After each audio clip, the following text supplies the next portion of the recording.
O yan ang ulam. Oh, ito try nyo. Pork caldereta. Masarap to, malinamnam. Pero bago ang lahat, shoutout nga pala sa former classmate ko and LCB namin sa former company ko rin. Si Sir John Ray. Napakagaling, napakabait na tao. O ano, sama ka, turuan kita, luto tayo. Tara G! First things first, yan, kawali, tapos papainitin natin yan. Palagyan ko ng mantika. Yung mantika na yan, gagamitin ko pamprito ng gulay natin, patatas at saka carrots.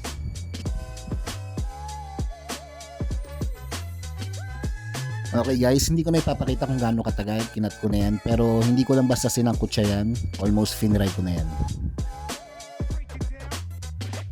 Sa parehong kawali, lagay tayo ng daon ng laurel. Okay, inuna ko yan para mas lumabas yung aroma niya pag nainitan. Tapos bawang sibuyas, pagsasabayin ko na yan, gigisahin ko rin naman lahat yan eh.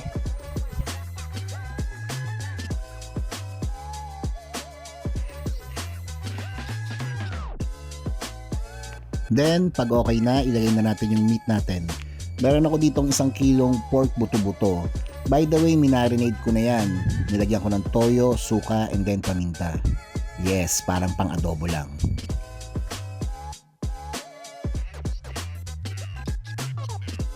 Ayan lang muna natin dyan sa kawali. Tatakpan ko pa yan para masir ng konti.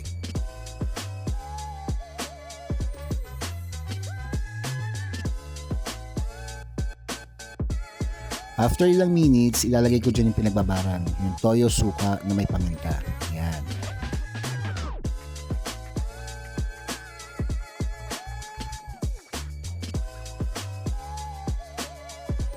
Nilagyan ko na rin siya dyan ng tubig.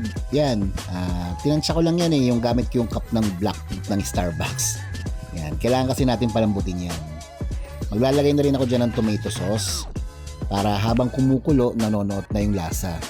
By the way, hindi ko na ipapakita kung gaano ko to katagal pinakuluan, pero it took me 45 minutes and then 3 beses ako naglagay ng same amount of water. Nakita niyo yun? Yung kanina, yun yung una.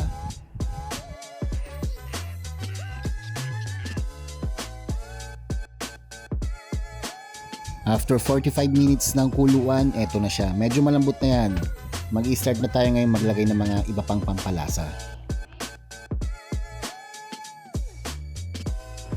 Guys, liver spread. Any brand, okay lang yan.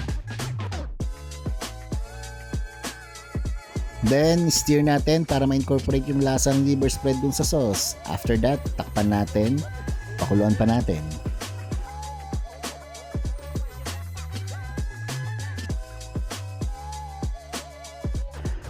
After 3 minutes, maglalagay ako ng coco mama. Yes, gata. Marami na naman nagtatanong dyan. Lagyan nyo yung kaldereta nyo para makita nyo yung difference. Masarap yan. Then, takpan natin. Around 10 minutes, yan, nakita nyo, binalikan ko yan. Iba na yung kulay niya, malambot na yan, masarap na yan. Okay, marami pa natin hahalin.